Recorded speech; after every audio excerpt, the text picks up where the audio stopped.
What's up, everybody? Welcome back to another episode of the Horns Down podcast. Got to throw them down all the time. We're here today with Drew England, Jay Smith, and a very special guest, Jeff Culhane from Florida State, the director of broadcasting there. I believe you do play-by-play as well, correct? Okay, so pretty much the voice of FSU football is with us today to help us break down the Cheez-It Bowl matchup between our Sooners and the Noles. So we'll go ahead and just jump right into it. Jeff, Merry Christmas to you and yours. Happy holidays as well. Thank you for joining the show. The floor is yours. Just run us through this FSU season that was kind of came in with some expectations, kind of went through some high. I mean, y'all had some highs, but y'all had some lows as well. Just kind of explain it because, I'm not going to lie. I was definitely a guy that thought that Mike Norvell was on his way out of FSU this year. Guys, Merry Christmas. Happy holidays. Chris, Drew, Jay, all the best to you and yours. And, thanks so much for reaching out and connecting with me. And we're here in Orlando on the ground and excited for this game Thursday with, two of college football's blue bloods in Florida State and Oklahoma. And, Florida State is trying to get to a place that Oklahoma has been at for a number of years now. And I realize this season has not matched the expectations for Sooner fans and for you guys, and certainly not for the players and coaches, right? Everyone knows the high expectations every year for Oklahoma football. And, that's where Mike Norvell is looking to take Florida State football. They want to get into the conversation where we're talking about, the Seminoles being back in a place where they were during the Bobby Bowden years, and Jimbo Fisher during his time here when Florida State won a national title in 2013. And so, going back to your last, thought there, Chris, about the expectations and Mike Norvell and his future here in Tallahassee, within there has always been a ton of support for Coach. With Michael Alford, the director of athletics in his first year, Dr. Richard McCullough, who is also a new president as well in his first year. There's sort of a new blend of leadership at Florida State University, and both of these got great individuals. And of course, people around Mike Norvell understand the type of person he is, the culture that he is instilling here. And they understood that give him a little bit of time. And I realize that's sort of an oxymoron in the world of college football now. Give him some time and let him instill his culture, and good things are going to happen. And obviously you need to win games, and they have been tough the first two seasons overall. But they have done that. They got off to a tremendous start at 4-0 to begin the year. Of course, the win versus LSU down in New Orleans was just an amazing ending on the blocked extra point by Shaheem Brown to finish that crazy game. A lull in the middle with 3 losses to Wake Forest, NC State, and Clemson. And then the way this team finished, guys, I'm sure you've talked about it. Your fans and listeners and viewers have talked about it. 5 straight wins, and the way they played have been pretty impressive. So this is a team with a lot of confidence. They're excited to be here, and the goal is to get to win number 10 and pick up the 25th double-digit winning season in Florida State football history. So just kind of going, just to piggyback off of that, I want to touch on Mike Norvell just a little bit. So I don't know if everybody on here was on the Twitter space this past summer, right after Travis Hunter announced that he was going to Jackson State. That was one of the most entertaining Twitter spaces I had been on. And just probably the most toxic too, right? Yeah, the most toxic as well. A lot of FSU fans wanted his throat. They wanted his head on a spike. They wanted his job. They thought that, it's time to get rid of Norvell. He hasn't done anything. He hasn't done this. He hasn't done that. I was starting to lean towards more of the side of where, okay, now I'm going to be a little bit more pessimistic than what I was at first, because let's be honest, Mike Norvell did a lot of great things at Memphis. Coming to Florida State, I thought he was a guy that, and when I look at new hires, I look at a few things. One, is he coming from a winning culture? 2, Is he bringing structure to the program? Structure meaning, is he going to get rid of the me guys, the divas, guys like that? And is he going to be able to install what he wants in there, his culture? And then I also just look for just a character guy. And Mike Norvell, he really checks off all those boxes. So for me, it was like, oh man, this may be a year where he's on a hot seat. Then obviously we know exactly what Coach Prime was doing down there at Jackson State, and it felt like the writing was on the wall. So for him to could really take this team on a complete 360 in year 3, I mean, hats off to the guy. You got to really give it to him. So, I mean, what are your thoughts on that? Yeah, I think, you covered it very well, just how you navigated the whole, space there with going back to signing day a year ago. I mean, you go back to then and now, and it's really impressive the job that Mike Norvell has done and the work that his coaching staff, his recruiting staff, they've done a tremendous job in the transfer portal. They just got another outstanding young man out of Western Michigan today, the top-ranked transfer portal defensive lineman who's going to come to Florida State next season. Mm-hmm. And so he's done a fantastic job, I feel like, guys, in recruiting. And, we talked about culture. You talked about all the boxes he checked, Kchris, a moment ago. And so he's such the energy that Mike Norvell has is second to none. And he's always on, and it's not fake. It's not, a salesman type of feel to it. He's a genuine individual who has love for his players and love for everybody around his program. And you're feeling that down here right now. And I think you're seeing the fruits of that work, that time, that sacrifice, and you're seeing that success right now with what Florida State football is doing and what they're accomplishing. Mm-hmm. I want to jump on that real quick. You just made mention of Braden Fisk making his decision to go to Florida State from the other opportunities out there. Honestly, Oklahoma was vying for his services as well. And, of course, we lost to you all as well. This is the second big-time defensive lineman you all picked up in the transfer portal in the last couple of years. Talk to me about Braden, and how do you think he would compare to like a Jared Verse? Now, I know Verse is a freak of nature and definitely one of those diamonds in the rough that's really hard to find. How do you think Braden will be impactful to the team, or do you think he can live up to the Jared Verse world of expectations? Yeah, and also, Jermaine Johnson last year, right, from Georgia. Oh, yeah, Jermaine as well. Yeah. So I think, guys, what we're seeing is, as you guys, I'm sure, have talked about, the portal giveth and the portal taketh away, right, depending on timing and situations and where you are at. And what Mike Norvell and Adam Fuller, the defensive coordinator here at FSU, what they're developing is you have a success story to tell now. You got Jermaine Johnson, who's the ACC Defensive Player of the Year and a first-round draft pick of the New York Jets. You bring in Jared Verse, who's back. His story, guys, it's unbelievable. A guy that was not recruited or sought after out of high school, but put in the time in the weight room during the pandemic year and had an amazing year or two at Albany in the FCS in the CAA, and became a sought after transfer portal prospect. And he has been a tremendous player in 1 year at Florida State. We'll see what he decides with his future, being a guy that could be a first round grade, depending on how it all shakes out.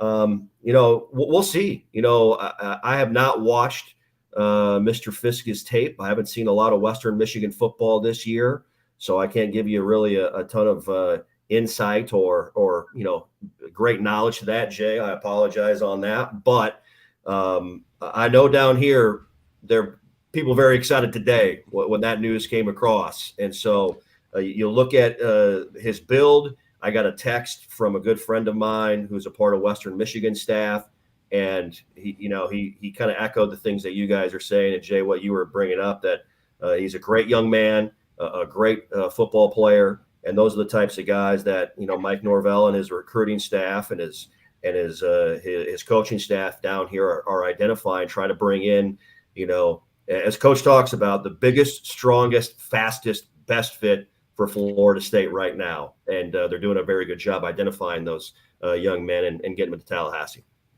Yeah, I think on the Braden Fisk piece, I've been watching some of his film because as soon as the transfer portal opened, he jumped in. Oklahoma gave him an offer, literally I think hours upon him actually entering the portal. And I went and watched some film on him. And just like you mentioned, great young man, definitely everything you would want, intangible wise, personality wise, character wise, that you would want on your team.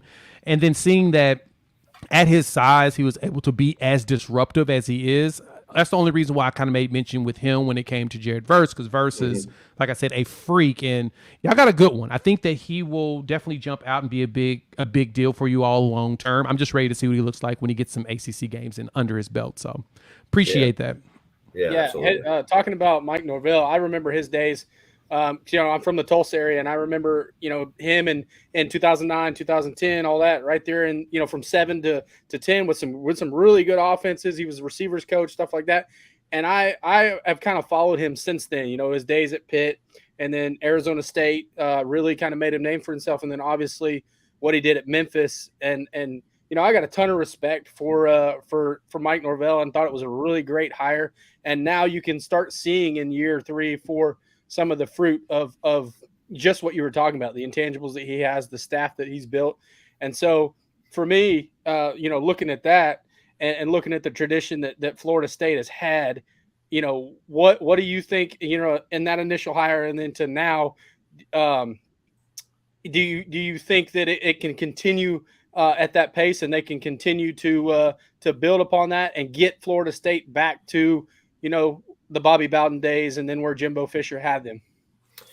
Yeah, I think so. It's a when you go back and you look at Coach's career, it's fun to follow. Here's a guy that was one of the all-time great receivers at Central Arkansas when they were, a 1AA FCS program when they first had transitioned into 1AA. At FCS, I believe the all-time leading receiver, receptions, receiving yards at one point, right? And ironically, one of his tight ends coach, Kchris Thompson here at Florida State, was the recruiting coordinator that recruited him at Central Arkansas. So you talk about connections and relationships and how important those are in college football and college athletics. And, he coached against Brent Venables, obviously, when Coach was at OU the first time around a couple of times when Mike was at Tulsa. And so, yeah, I don't think there's any question. I think that is, obviously the goal. Coach talks about the climb, and that's the sort of the centerpiece around what he's building here at Florida State University. And, you go year 1 and then into the tough start of year 2 in 2021. Guys, think about trying to take over a Fortune 500 company coming off of a handful of years of, let's be real, bad leadership, poor leadership, and then having to do so during the pandemic. Yeah. It's near impossible. You can't get your strength coaches in to work with your players. You can't be around your players at all. And you're playing a disjointed season of essentially 9 games with half, stadium full of fans. It's almost like that year didn't take place, even though you played the games, as from a culture standpoint, right? And so, here locally, I think everybody had a feel for, hey, Coach has the right vibe, he's got the right focus, he's got the right message to developing a winning culture here in Tallahassee. He was great at Memphis, as you guys talked about, and as everyone knows, if we can be a little bit patient, and if we can give him the time necessary, the wins will follow. And thankfully for Coach and for everybody, they followed. With the 9-win season here, they would tell you that they still think about the 3 they lost in the middle of the year and missed out on some of those opportunities, right? Even though this season has been successful. But look, I think one of the great things, guys, about this team right now is the brotherhood that is developing here within the locker room. And you've got nobody that's opting out from a standpoint of guys that are thinking about going to the NFL or to the Senior Bowl or even moving on to another school. Prime example, guys, There are transfer portal players here that are leaving after this game. They are still here with the team and are going to play Thursday. So that kind of gives you a little bit of an example of these guys are locked in and they enjoy being around each other and they love playing the game together right now.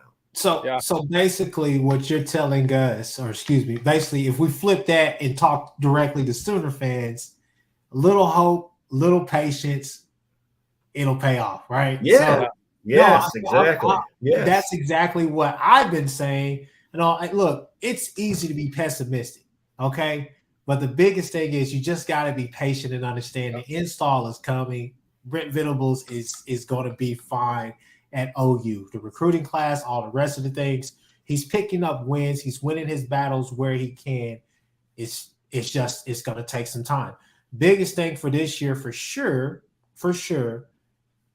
we're that close to probably being around at least 8-4. Yeah, 93, 84. Yeah. Just a couple of things away. But one last thing before we get to the matchup. I think that it would be poor taste not to talk about your quarterback in the maturation process that he's had. Yeah. Hell, in 1 year, we talked about Mike Norvell being able to go from, hey, we want him gone on a Twitter space till, oh my God, he's on the hot seat to hey, they're one of the hottest teams in the nation. They finished on a high note to end the season. You guys beat Florida, albeit, like I said, the problems they had, but still you beat Florida. And at the end of the day, you guys went out there and did your thing, but Jordan Travis being healthy this year definitely was a difference maker for him. But just talk about your quarterback and what you saw from him and what you're pleased to see going forward, especially with him coming back. Yeah, to give you another example of the success this season for Florida State, the SEC has 7 non-conference losses this year, and 2 of them are from FSU, with the win over LSU in New Orleans and the win late against Florida. And I realize Florida finishes 6-7, and they've not had a great year, obviously, by any means. But that's a rivalry game. That means a ton down here, and was a big game in prime time on Friday night after Thanksgiving with a sold-out crowd in Tallahassee. Jordan Travis has been, if there is an award for most improved player in college football, he would be right in that conversation.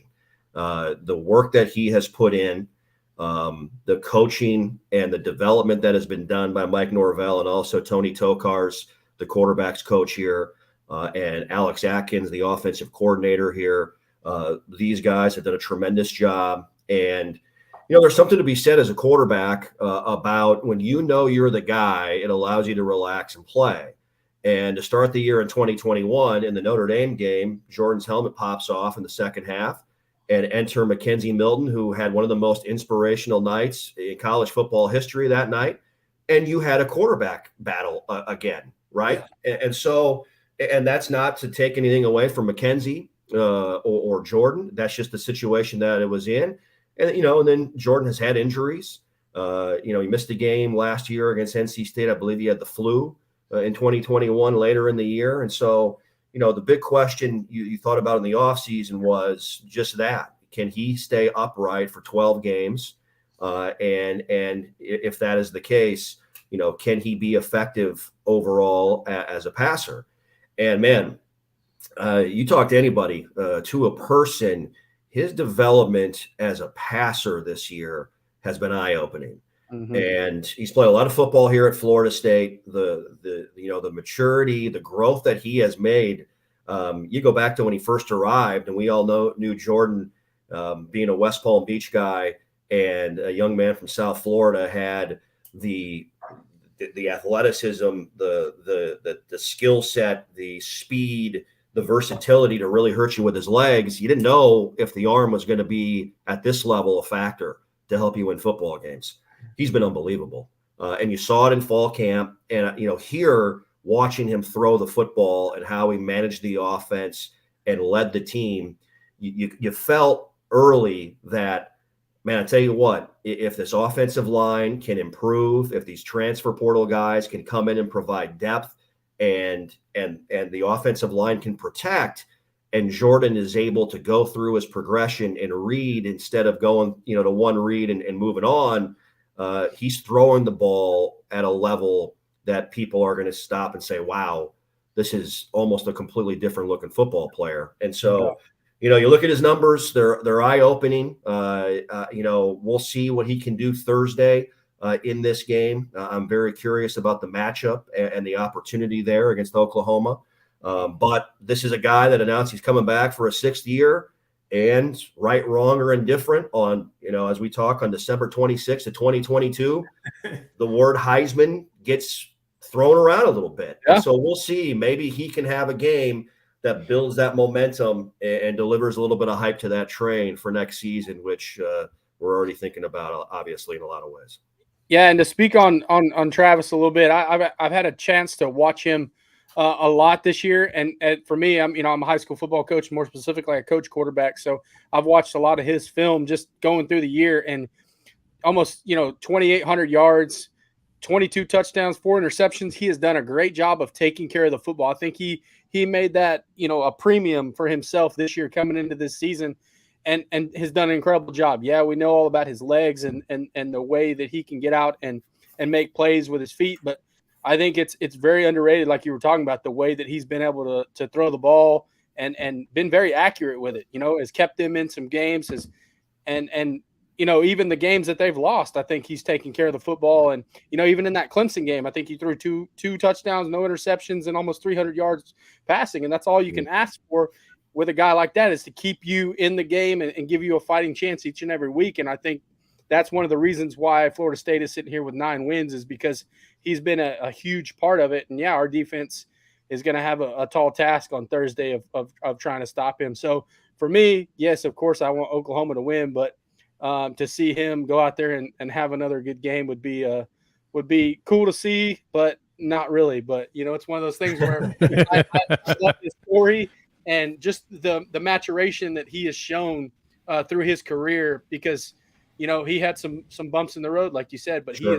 he has persevered, and for him to find a home there in Tallahassee and really flourish the last couple of years, and then like you said, coming back next year, this could be a huge momentum boost for him going into the offseason with maybe a Heisman talk. Who knows? Yeah, Drew, and just a couple of nuggets on him. He's the first player in Florida State history with at least 20 touchdown passes and 7 rushing touchdowns in a season. And you think about Ward, Wanke, Winston, Danny Cannell, Chris Ricks, Christian, some of the big names over the years. Obviously, as of late, Oklahoma has had unbelievable quarterback play, right, over the last decade plus or so, and longer than that. And the other one that I like, when you talk about, taking care of the football and also scoring the football, he's the first player in Florida State football history to account for at least 3 touchdowns in 6 consecutive games, with what he's doing right now. And so pretty impressive. 1 of 6 Power 5 players with at least 20 passing touchdowns and 4 INTs or less as well this season in Power 5 college football. So give him credit. He's worked his tail off and he's persevered. And it's a success story of a student athlete that has hung in there, going to benefit from some NIL in this era as well. And he's playing great football right now. Yeah, well, like you said, to your point, there in the last part of the season, he's really flourished. The last, during your winning streak he's done his thing. And so hopefully maybe he has a cool off period here this week, Question on, as we go into the game itself, is this the first time Florida State and Oklahoma's played each other since the national championship? No, they've 2012. A home series in 11 and 12. That's what I thought. That's what it was. I was trying to remember what years it was. I was like, dang, I cannot remember the years that they had that home. But outside of that, then coming into this game for the Cheez-It Bowl defensively, what do you think are the key things for Florida State in order to be able to slow down this very fast top 20 offense that Oklahoma has?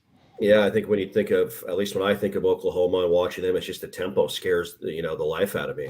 It's just as fast as they go, and you're like, look, everybody has their form of tempo in this era of college football, right? But even watching Dylan Gabriel and how he operates, Jeff Levy's offense, it's just like, okay, I mean, they're not breathing. They're going so fast, they're not even taking a breath right now, right? And so tempo is the first thing that stands out to me.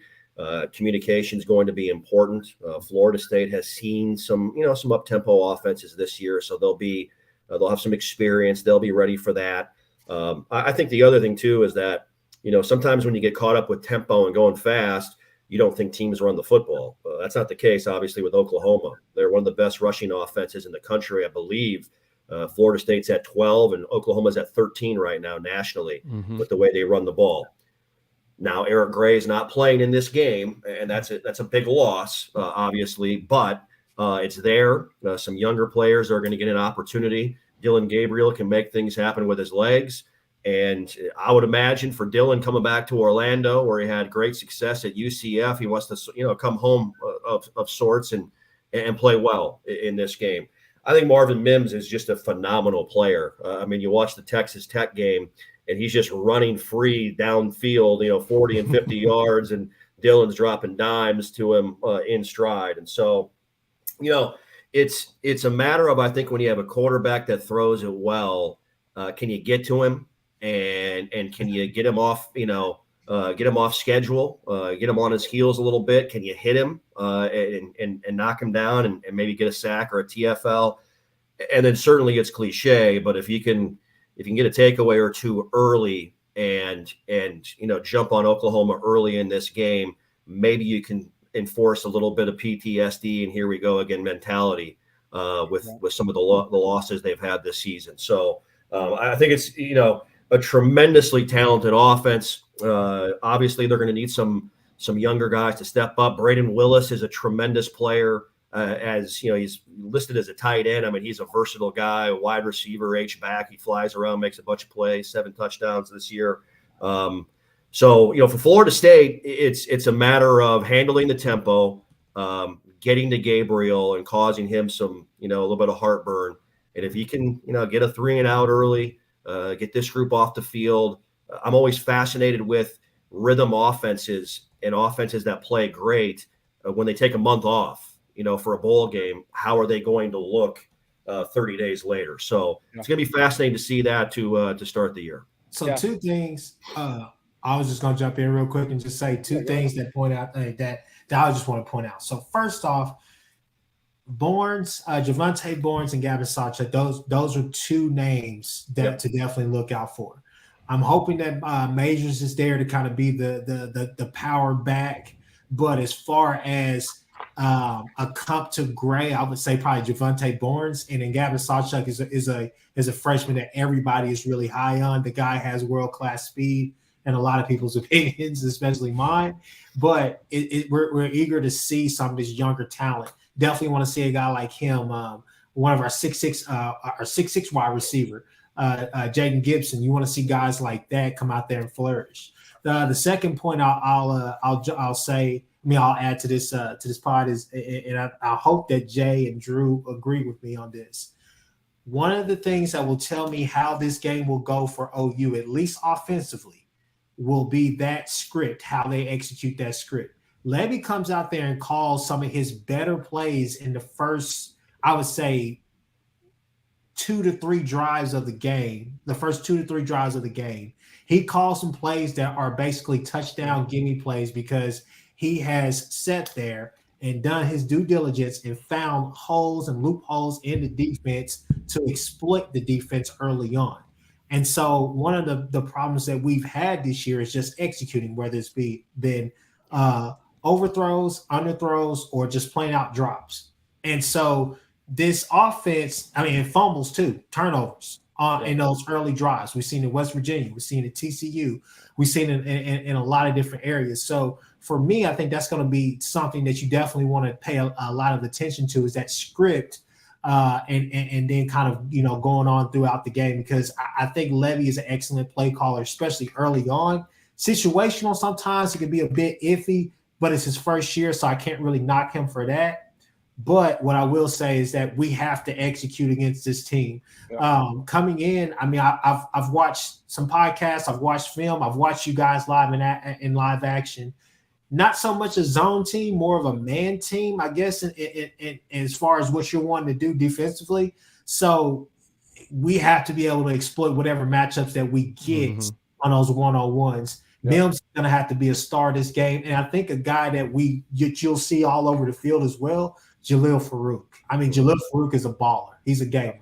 And so guys like him and then another guy that's just an absolute baller as well is Drake Stoops. So we're going to have to get really good play from these guys. We don't have to play perfect necessarily to beat FSU, but it's going to have to be one of our best games of the season to beat to beat Florida State, simply because Florida State is one of the hottest teams coming into the nation, and a lot of people are counting us out. And this is exactly where you like OU to be, a pissed off underdog, because they play better when everybody's not, patting them on the back so much. Yep.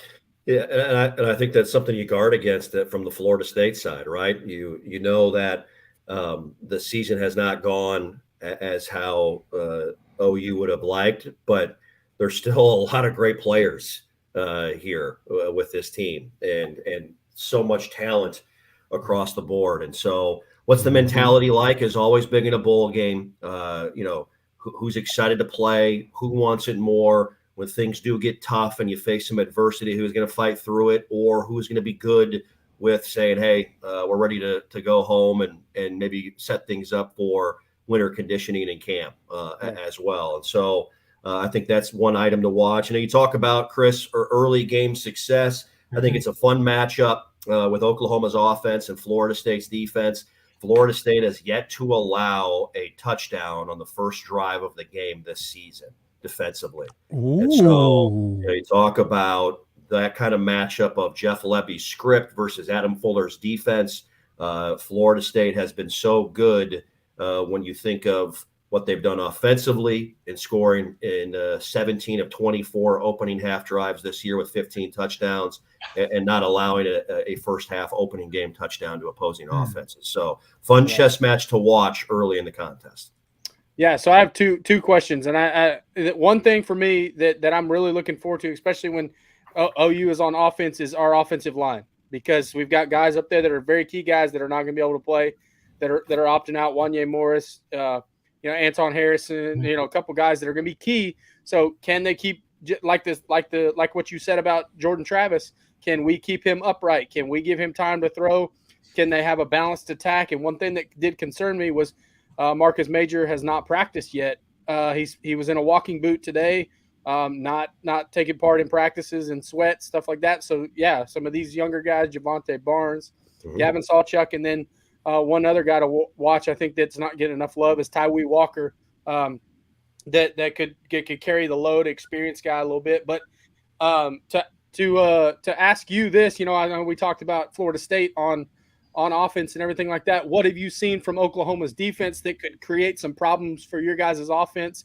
Talk about what you've seen from Oklahoma's defense this year and your guys' offense, that matchup there.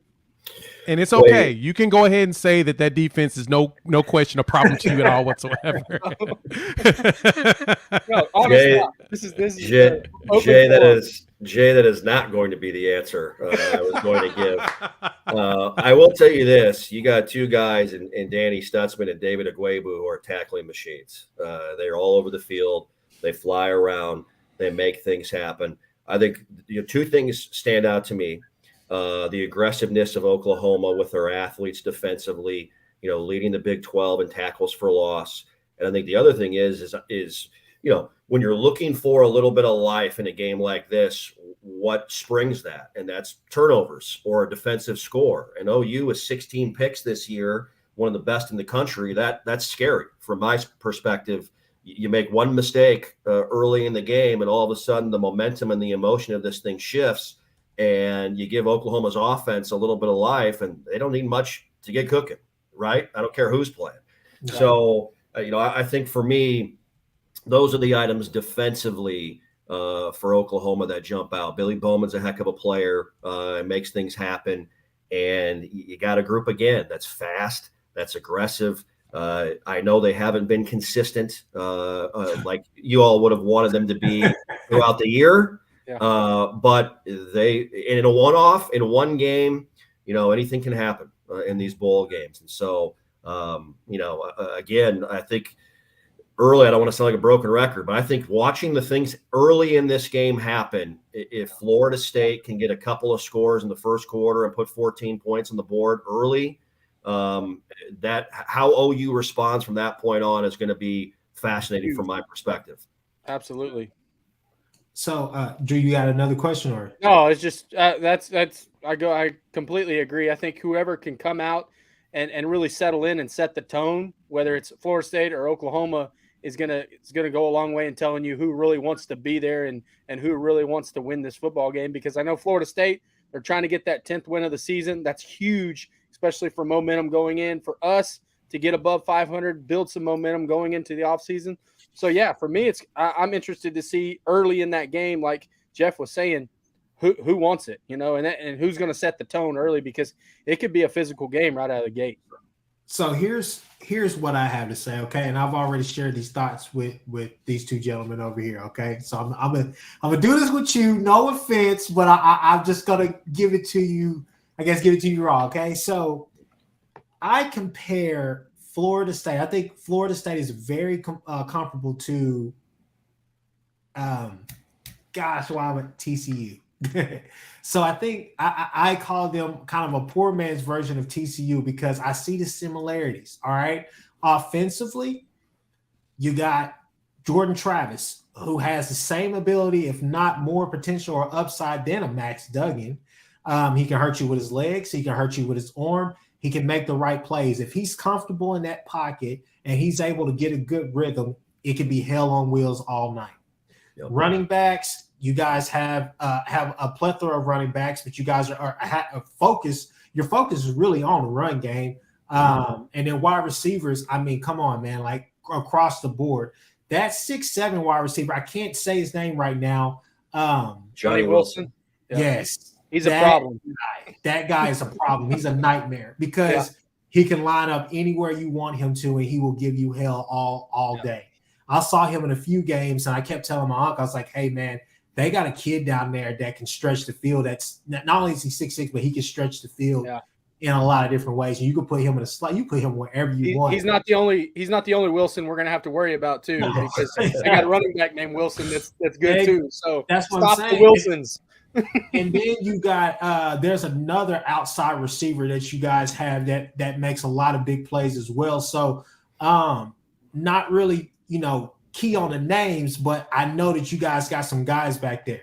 But the reason why I say TCU is because in that game against TCU, granted, and I don't want anybody thinking that I think differently, we got slaughtered, okay? It just, the wheels fell off somehow. But still, in that game, some of the touchdowns that they had were because of blown assignments. Let's just call it that. And just not being gap sound and having gap integrity. So the whole thing is can we go out there and make FSU work the field? Can we go out there and actually cover the middle? You pointed out Stutzman and Agwebu. Love them as tacklers. Love what they brought this year, but at the same time, there's still another step that we need them to take, and it's in the middle of the field on coverages whenever they're on zones. Deshaun White has came along. I think he's going to be an X factor in this game, playing that cheetah role. But I think our secondary is going to be fine. Woody Washington, C.J. Colden has, as of late, has been really good. Billy Bowman, he's going to be healthy. He's going to be around. The knee brace is off. I think a guy like Key Lawrence can really have a big game, especially in run support. As much as I know a lot of OU fans don't want to hear this, Justin Broles has had a really good year as well. And so I mean, we have guys back there that want to play, that want to be a part of this. Trey Morrison is another guy that you could throw out there. So I'm not necessarily that much worried about the secondary as I am kind of our front seven, because one of our biggest problems, and we talk about this every single podcast, no matter if it's Drew's podcast or Jay's podcast, we have a problem with a pass rush. We don't have a consistent pass rush. So getting to the quarterback is going to be a real big thing for us, and being able to at least get some hurries on him. Yeah. And I say that And I say that not to be long-winded, but I say that because one of the problems is that on one side, we have a guy who's going upstream the entire time and just can't really lower that shoulder and get around it and turn that corner. And on the other side, we have another guy who's most of the time just kind of holding his arms up and holding the tackle, but just he can't shed it, right? So, for me, it's all about just being gap sound, having gap integrity, and having somewhat of a pass rush to be able to rush Jordan Travis and get him hurried in a way that he's not comfortable in that pocket. Yeah, Chris, two things before the season that Florida State fans were concerned about, had huge questions about, were the offensive line and the wide receivers. Mm-hmm. And the offensive line, going back to 2017, had been an area that needed improvement. And so I think one of the great things that Mike Norvell and his staff, Alex Atkins, have done, who's the OC and the O-line coach, they've identified, players in the portal at both of those positions, and those guys have come in and helped out immediately. While at the same time, the guys that are here have understood, all right, we're bringing guys in, we better get after it on our own and develop and buy in. Otherwise, we're going to be gone and we're not going to play. So they've been able to mix the returners with the new guys at both of those position groups very, very well. And those two position groups have become strengths, where back in July they were questions. And up front offensively, Maurice Smith is an all ACC center who has been able to get healthy and put some weight on. Dylan Gibbons, guys, who's a Notre Dame transfer from St. Petersburg, just a tremendous young man. If you know Dylan's story at all and the work he does behind the scenes with his foundation, and he helped out people in the Fort Myers area after Hurricane Ian hit here in late September. He's just an amazing young man. Won the Werfel Trophy back a couple of weeks ago, and he's a tremendous football player and even a better person as well. On the right side of our offensive line are also transfer portal guys. With Dimitri Emmanuel from Charlotte, played for Alex Atkins there back in 2019, and Jasmine Turrentine out of South Carolina at right tackle. And so the offensive line has come along throughout the year, and they really started to, turn the corner, I would tell you, probably midway through the season. And this is a group that's rushed the football for over 200 yards in the last 7 games straight. It's the longest streak in the country. It's the longest, tied for the longest streak in Florida State football history. And so that group, along with, the tight end group as well, have done a tremendous job. And then a wide receiver, bringing in Micah Pittman from Oregon, Johnny Wilson from Arizona State. Those two guys, by the way, were high school teammates in Calabasas, California together back in those days. Those two guys have been, instant offense for us as first-year guys in the program. You also bring back guys like Pokey Wilson, Malik McClain, Kentron Portier out of Miami Palmetto High, who has 4 touchdown catches on 14 total receptions this season. It's been a quality mix. And, you talk about the running game. Trey Benson is transfer from Oregon. Yeah, he's a violent runner. And he's got a very unique story as well. I mean, he had just a devastating knee injury back in 2020 where he didn't know if he'd ever play football again. I mean, he tore everything and also broke a bone with that injury as well. And so, he was a little, I think, hesitant early in the year with that injury, and coming back full strength. There is no hesitation about the way he runs the football right now. He is shedding tacklers left and right. I believe the number is 77 tackles broken, which is tied for 4th most in the FBS this season for Trey Benson.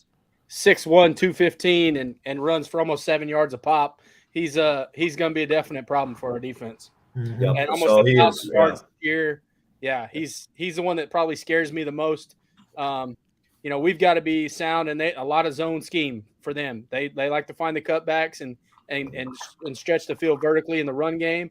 And like Jay said earlier, that's the part I think that scares me, is can we be gap sound, and can we really keep our eyes, in the right place at the second level, especially at the linebackers, and can we bottle some things up on there on the defensive line. But yeah, that's a guy that that scares the bejesus out of me. So now here's something to think about, and I don't want us to gloss over this. Okay, Florida State played them tight this year. Okay, they played them tight this year. They've had some problems in the past with the godfather of the Clemson defense, right? I would say, what is the Clemson defense now? And I think we have the godfather on our sideline as our head ball coach, right? So I'm definitely sure that some notes have been passed along to Coach BV about. Oh, I'm sure he's still got some connections there. Yeah, I'm sure he can get some up there in the ACC as far as like, hey, what's up? Like, he knows I see him on tape of what's going on. Yeah, so I mean, run us through that. Does that present any fears to you or anything? Do you think it's just a fresh year, like it doesn't really matter, or you're like, hey, look, I know in the past we struggled with that Clemson defense, and please nobody run with this and say that I'm saying OU has the talent that Clemson has right now. All I'm saying is that I mean, hey, the originator is our head ball coach. So, I think there's always the game with inside the game, right? With the matchups in years past and motivation from Florida State's perspective to go out, and I know Mike Norvell wants to win a bowl game. Guys, we haven't won a bowl game here since 2016. It's crazy to think about. Yeah. And so I think there's a little bit of that. I think also one of the interesting connection pieces in this game as well is with Dylan Gabriel at UCF, a teammate of Tatum Bethune, who is a great linebacker there. And now here at Florida State, Randy Shannon is the assistant defensive coordinator here, was also at UCF. And Shane Burnham, who's a defensive analyst here, was on staff at UCF as well. And so, you got a ton of kind of crossover connection in unique ways with guys that have been at different places. And yes, there's no doubt. Brent Venables is one of the great defensive minds in all of not only college football, period. And so you always have a little bit of trepidation. What's going to be drawn up over the last month by Coach Venables? Because again, I know 6-6 is not the place that he wants to be at, or that anyone wearing Sooner gear wants to be at. But it doesn't change the fact that he knows how to coach defense, and I'm sure we'll have a few tricks up his sleeve for this contest on Thursday night. You're talking about crossover. Another guy who's excited to play in this game is Danny Stutzman. Being from Orlando area, got a lot of friends and connections down there. He's excited to play in this game, and I know we've got other couple guys that are from Florida as well too that are excited to be back down there in the Sunshine State. So I got a quick question, real quick to jump in. So for Florida State, you guys had a rough patch from what was that? 3 weeks, October 1 to October 15. Yeah. So it was 3 losses to 3 ranked teams, though. That's the thing about it. They were all ranked in at least the top. Yeah, it was top 25. So with Wake Forest starting off, and then you had the North Carolina State game, and then Clemson. What did you see change from those 3 losses that led to this rallying off? What's this, 5 straight wins since? Yeah, I would say, Jay, it was one, those 3 teams are all very talented and really good teams in our league, right? 2, I would say from a belief standpoint, there might have been a little bit of, not that these guys didn't believe that they could win or beat those 3 teams, but I think there was a little bit of trepidation knowing that they had not had a lot of success versus Sam Hartman and Wake Forest in 2021. That was a game where Florida State was never in the game for the most part. That's true. In Winston-Salem. NC State came into Tallahassee in 2021 and really was the more physical football team and played better. And Clemson is Clemson right now in our league, as you guys have followed Coach Venables and the success of the Tigers, right? And so I think maybe you look at it and there was a little bit of a mental block in there where when things started to go bad, there was some things you kind of went back to the old ways, if you will, of how you played and maybe pressed a little bit and didn't settle in and play with confidence or play with a level of comfort. The NC State game was one that got away. If you had a chance to watch that game, Florida State was in control of that game. They led by 2 touchdowns at halftime. They knocked Devin O'Leary out for the season in the third quarter. And then, we've all seen a lot of football, and I think we always say, well, I've never seen this. I can't believe we watched this happen. It's never happened before, right? I don't think I've ever seen a team or a game end the way it did with NC State. Just you felt like you had won the game once, and then they made some crazy plays with a backup quarterback who only threw the football once against you. Yeah. And then you had the ball in field goal range to win the game at the end, and you turn the ball over, throwing it into the end zone. And so that one, I think, is one that all Florida State fans look back and go, yeah, we kind of gave that one away to NC State. And, Clemson played very well in Tallahassee, very focused, ready to play. DJ Uiagalelei had probably one of his best games of the season that night against Florida State. But I think to, at the end of your question, what did that lead to? In the Clemson game, Florida State could have hung it up pretty quickly. Down by 20 points in the second half, they kept fighting, and they got to within a touchdown deficit at the end of the game and kicked an onside kick to try and get the football back. And so I think what it showed was Florida State, this football team, started to believe that they can play with anyone. And even though they lost those 3 games, I think in that process they learned that they can play with anybody in our league. And if you can play with Clemson, you can almost play with anybody in the country right now with how good Clemson has been over the last few years and handful of years with Dabo and company. And so out of that bye week, they came out guns a-blazing versus Georgia Tech and played very well against Georgia Tech. Played great at Miami, blowing out Miami 45-3. Beat up Syracuse 38-3 at the JMA Dome, and then had a game against Louisiana and Florida where they took care of business as well. And so, sometimes you got to go through, and Mike Norvell has said this a few times, sometimes to get where you want to go, you have to go through some rough patches and tough stuff first. And I think that was that middle portion of the schedule for this group. Well, a 9-3 season is a pretty good rough patch here for you guys. So let me jump in here. Let's get game specific real quick. Let's just piggyback back to that. So, let's say it's a 3rd and 5, right? 3rd and 5, big play of the game, key moment or whatnot. Run me through what Jordan Travis would typically do in a situation like this, where he sees that Brent Venables defense get really close to the line, where you got Billy Bowman hitting everybody on the butt, talking about, hey, jumping around, twitching the leg. Then you got a Guebu creeping up. You got Stutzman creeping up. It looks like they're gonna rush everybody. They're rushing 6, or they're gonna rush 7. They're gonna rush this many people. What is Jordan Travis? What is he gonna do against that? Well, one, he's got full command of where he wants to go at the line, and so he has the capability, Kchris, to check out of what's been called and get into a play that he feels like is going to provide the best level of success. And so in that situation, if OU and Coach Venables, if they are coming after Jordan Travis, that means you probably got somebody lined up one-on-one somewhere along the edge. And you got some playmakers in the receiving game for this group.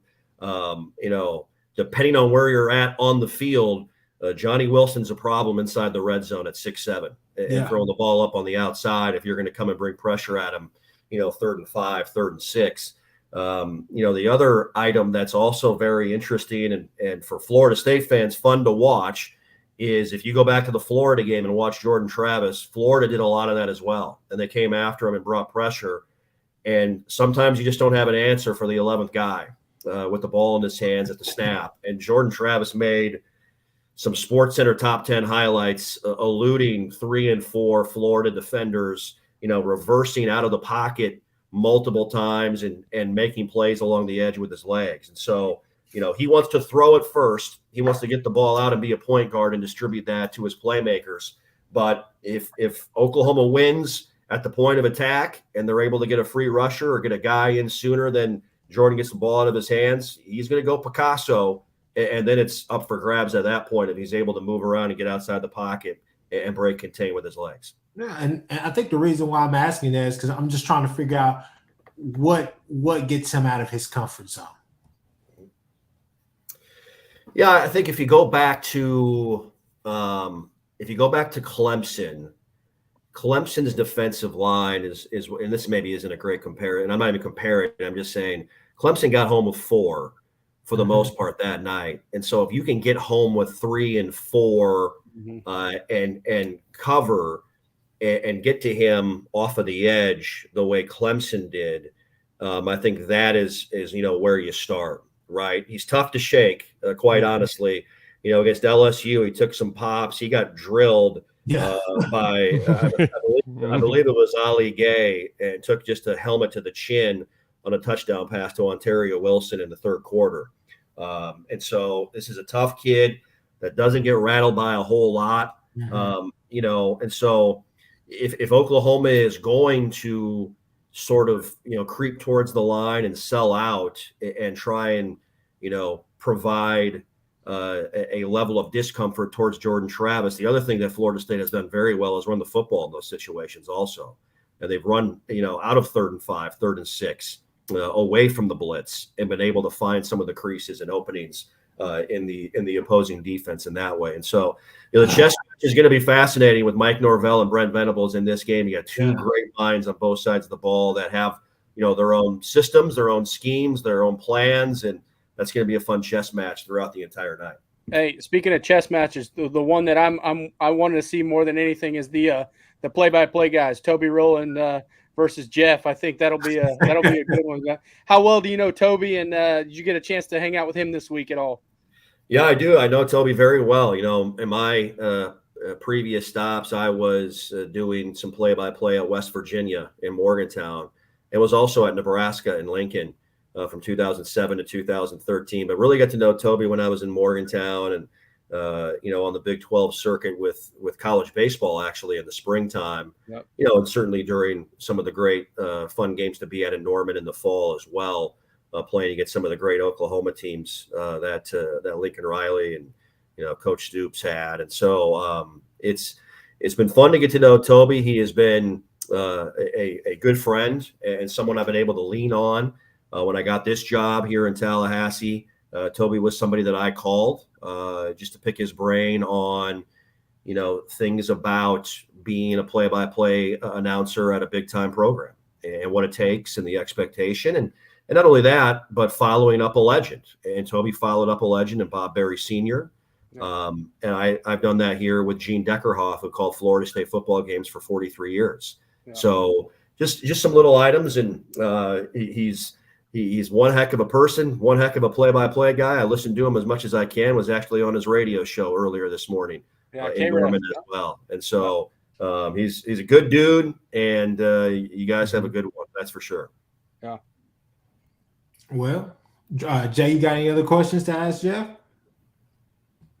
No, I think I'm solid. I'm ready to see how this goes down. Give us. I know you're going to pick Florida State, but give us a score and what do you think? What do you think goes down? And give us your keys and some thoughts to how this one could shake out. Well, you're right, Drew. I'm going to pick Florida State. If I didn't, it'd be my last game calling Florida State football to this season and forever. But look, I think Florida State is locked in. I think they're playing confidently. They respect, obviously, Oklahoma, and that goes without saying. Oklahoma's football program is elite and one of the great programs in all of college sports, period. And so high level of respect, but I feel like it's a really focused Florida State football team right now that loves playing the game together. They love the way this coaching staff has set them up to succeed. I think it is going to be one heck of a football game. I think Florida State will win this game Thursday night, and I'll give you a score of 38-27 will be the final score, beating Oklahoma on Thursday night here in Orlando. Drew, you got a response to that? Hey, he earns that pay. He's got to earn that paycheck. So I respect it. Hey, and I know something that you pointed out is this Florida Tech. Another thing that really doesn't scare me, but another thing that really is is telling is how locked in you said this Florida State team is. They're hungry. They want to win this 10th game. They want to, build that momentum and traction that they've had. And that's something that Oklahoma is going to have to respond to. How serious are they about playing in this game? And that's something that I really want to see as a Sooner fan. And I hope we're locked in. I hope, because this is probably, one of the toughest games we'll face this year, against a very good Florida State team. And I just want to see us come out there, be locked in as well, and go try to win this football game. And I have confidence in us, and I'd love to see the young guys come out there, give us a glimpse of what's to come in the next few years with some of this young talent. And I'm just excited to see a good football game on Thursday. Amen. I would echo that 100%. It's going to be a lot of fun. Same. It's going to be a good one. We appreciate you coming on. This has been fun.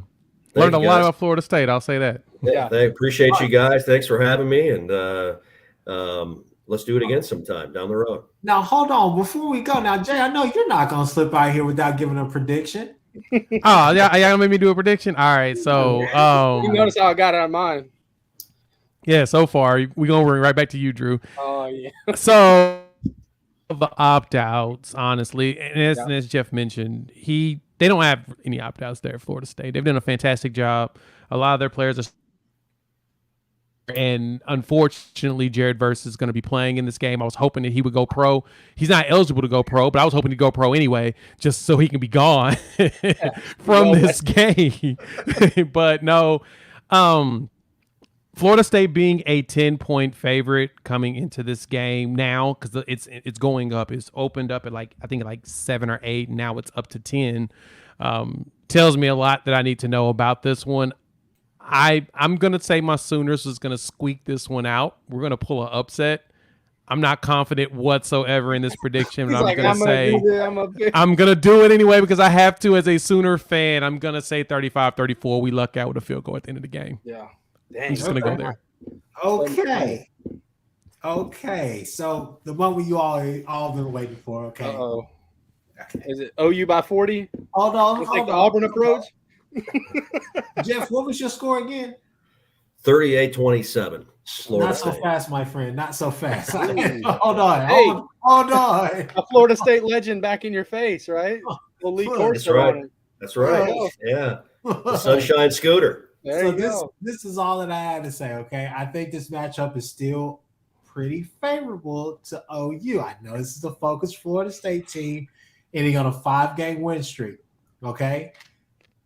But I think the good guys prevail. I think defensively, that's where we make our money to this game here. I think defensively, we get the stops that we need, and this is probably the most consistent a defensive game that you see all season from OU. And I think I'm going to go with a odd score, 28-24 OU win. Okay. I'm going to go out on a limb and say Dylan Gabriel and Mims step it up. Farouk gets busy out there. I'm going to say the run game is not what you would expect it to be, but at the same time, they're young backs. We got two young tackles, basically, we're ushering in. And I'm going to say somehow we figure it out offensively to score here in spots. And I'm going to lean heavy on the defense. I think defensively with the secondary, with Woody, Colden, I think Billy Bowman is going to make some plays out there. I think Key Lawrence is. I think Broyles will make some plays. It just all boils down to really Danny Stutzman and Agwebu. Is Agwebu going to take the right pursuit angles? Is Danny Stutzman going to play tough in that middle and play and have his psyche ready for this game right here? Can't let guys run across your face. That's the biggest thing for Stutzman. I think that's been a big knock on him this year. And so you say that, and that's the thing that Florida State does so well. That's what they do so well. And you know that they're going to come out there and they're going to, just like Garrett Riley said, hey, got to exploit their middle. That's easy with the Riley references tonight. Yeah, I know. Come on. There's already been Mayfield pictures out there. I'm going to go 28-24 OU. Okay, that's I got to go for the good guys. We have no choice. We have to be as homers. We got to be homerish in some capacity, even if we do have some pessimism there. 24-23, OU wins, walk-off field goal. There you go. I love it. There you go. I mean, if you notice, Jeff, none of us is saying it's ever a chance of a blowout in this game. We're calling 100% down the line, the luck at the end, at the buzzer, 3-pointers, full court, just Hail Marys everywhere. I'll be on my knees. Please, clock, go to 0. And we've got to be able to slow down the run game and get pressure on Jordan Travis and somehow score a touchdown in the fourth quarter. Mm-hmm. That's the biggest thing. Yeah, absolutely. Jeff, absolutely. Before we get out of here, what we like to do on here, we'll go around. We'll let you have the last say and kind of just tell everybody where they can find you at. Jay, go first. Drew, tell everybody where they can find you guys at. Well, you can find me UnfairSports. Search on YouTube. I'm there all the time. That's like my life outside of my work and family. And I'm not even sure if I still have a family. But yeah, just you can find me there talking OU football. We're talking a little bit of Colorado football as well and everything. So Jeff, thank you so much, man, for real, for pulling up. This has been awesome. Yeah. Drew England, the Under Official Review podcast. Me and my buddy Zach Merrill, he's a Buckeye fan. We talk all things college football. You can find us on YouTube, all the social medias, Instagram, Twitter, Facebook, and then audio, Apple and Spotify. Just search us and find us, and hopefully maybe we'll get Jeff on for an interview. It's been great, Jeff. Thank you. I know you're busy down there and covering Florida State, but you do a good job, and love hearing from you. If I'm ever in Tallahassee, I'll definitely hit you up. Yep, absolutely. I appreciate that, guys. Thanks for having me on. Kchris, thanks for reaching out, and glad we could do this tonight. You guys can find me on Twitter at Jeff Culhane, and I produce an audio podcast called Behind the Mic. We'll have a big Thursday Cheez-It Bowl preview with Toby Rowland, and also hoping to have Dan Orlovsky on the show as well, calling the game for ESPN. Yeah. So find that if you want to have a little more conversation from an audio side. I love Dan Orlovsky, just so you know. Even though everybody trolls him about the running in the back of the end zone thing, which he takes it in stride like a champ. Especially when somebody did it this season. I think it was Jimmy Garoppolo, and he was like, "Yes, it's over. I'm not the only one." Love him to death. Tell him I said hi. I tweeted him all the time. He's fantastic. I appreciate it. Yeah, absolutely. All right, guys, it's been another episode of the Horns Down podcast. Everybody who came on tonight, thank you so much. And we're out.